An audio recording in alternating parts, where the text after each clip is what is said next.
Then the final slide of this group. This is what Schaefsma and I, in our book, Casas Grandes World, consider to be the Casas Grandes world. This is the center of it here, and these drainages here, the Rio Casas Grandes, the Rio Santa Maria, Rio Carmen, draining up into shallow lakes or lagoons in northern Chihuahua. We think it also extended into southern New Mexico and what's called the Animas culture. We think it extended that the Jornada Mogollon was part and parcel of it, but at least was very much influenced by it, going all the way down to La Junta here, where the Conchos and the Rio Grande join, and all the way down into southern Chihuahua. And it had some real influences or real contacts with the Salado culture over here to the west, but not part of the Salado culture. Now, De Peso, in his seminal work, the 8 volumes of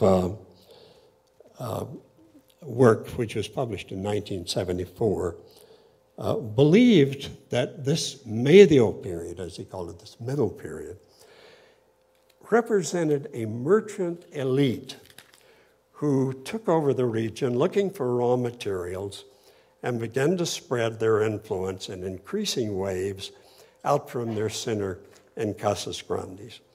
The merchant introduced a number of religious complexes with their related priesthoods, and chief among them was Quetzalcoatl, especially in his guise as a plumed serpent. Quetzalcoatl, by the way, is an Aztec Nahuatl term. It means literally plumed serpent or Quetzal bird serpent. It's pretty much the same thing. On another level, it means divine twin. Quetzal bird is a representation of divinity. Coatl is was picked up by the Spaniards as the word cuate, which is you still find used a lot in Mexico as for a term for twin. And if you call somebody your cuate, you mean not necessarily your twin, but a very close friend. Now, there also appears the rain god Tlaloc, although Tlaloc is not all that important in Casas Grandes. It's represented by images, there are Tlaloc images, by terraced headdresses, by the sacrifice of children, which is common to Tlaloc for all through Mesoamerica, and the sacrifice of turkeys. Sacrifice of children can be documented in Casas Grandes. I think it may at one time have extended into the upper Southwest, but it certainly wasn't there when Spaniards came. There were another goddess that was maybe important in the Southwest, but certainly appears in Casas Grandes, and that is the goddess who's related to Tlaloc, sometimes called the wife of Tlaloc or the sister of Tlaloc, called Chalchihuitlique. 2 birds, the turkey and the macaw, are very important in the rituals at Casas Grandes, and they become important further north also, particularly for the feathers. Now, the 13th century, the 1200s, was a region of general collapse in the north. It saw the movement out of the heavily populated San Juan Valley. Let me go to the next slide here. Yeah, the Aztlan slide. Saw a movement out of this San Juan Valley, maybe 30, 40,000 people, into the upper Rio Grande, into this area in the Hopi country, and perhaps further south also. There was a general movement from north to south. In a recent book, Steve Lexon had an interesting term for it. He said it was a time when everything was sagging southward. And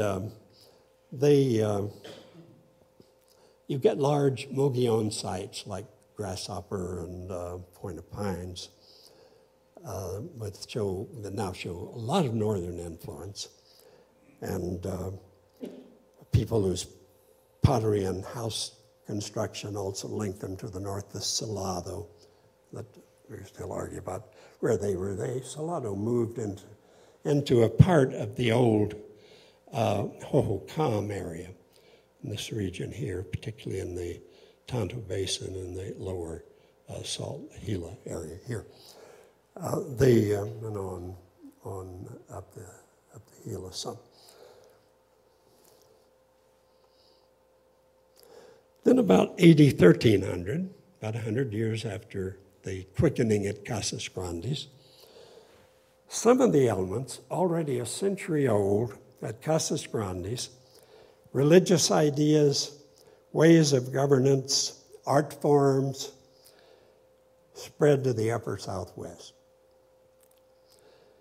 De Peso believed that Casas Grandes was a great center that fertilized the upper southwest, but this is way too simplistic.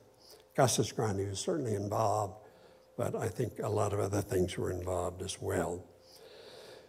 Perhaps the most dramatic event was the rapid spread of the Kachina cult, carrying with it elements of both Quetzalcoatl and Tlaloc, and probably Chalchihuitlic, although I'm a little uncertain about that. The cult, which has to do with weather control and fertility, deals with ancestor figures, which are now generally referred to as Kachinas or Katsinas, from the Hopi term, although that may not be a Hopi word originally. Different people think that went differently. Charles Adams, for example, thinks that it started in the west here, spread up into through the old Mogollon country, and then from there into the Rio Grande. The linguist Jane Hill had an interesting idea. She points out that at Zuni, the general name for these is Kachinas, wherever you find them in the Pueblo world. At Zuni, they're called Cocos.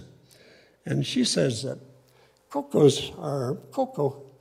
is really a Piman term. That is a term of down here in what's now called the Oatam area, the Pima Papago area. And it means the same thing. Coco means the same thing, fertility or spirit of the dead. Well, if this is true, maybe there was a quickening of Hohokam in classic times. Maybe the Kachina cult originated there. I don't know. There's no evidence for it. The Polly and Curtis Schaafsma believed that the Kachina cult spread from the old Jornada Mogollon east of the Rio Grandes in the Three Rivers area, up in this area in here, and where you find a lot of things, especially relating to Tlaloc, but also things relating to Quetzalcoatl. And I do have one Tlaloc figure, which I'd like to share here. This is a pretty classic example of the god Tlaloc. The big eyes with the goggle eyes, as they're often called. Often there's a terrace-like body. This one doesn't really show it too well, but this is pretty classic Tlaloc. Goes back a couple of thousand years.